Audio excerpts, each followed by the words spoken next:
Adding pagination to a WordPress website allows users to navigate through multiple pages of posts, products, or other content efficiently. Here's how to add pagination.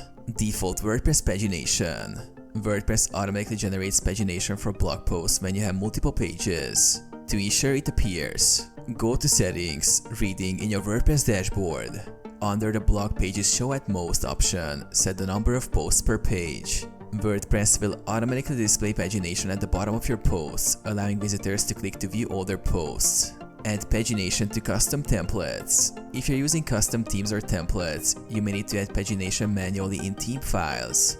Open index.php, archive.php, or search.php in the theme editor. Add the following code inside the loop to show pagination. This will display pagination after your posts. Use pagination plugins. For more advanced options, you can install plugins like WP PageNavi or Pagination by Best Websoft. These plugins allow you to customize pagination styles, such as numeric pagination, next or previous buttons, etc. WooCommerce pagination. For e-commerce sites, WooCommerce automatically includes pagination for product archives. You can customize this site via theme or plugins for advanced control.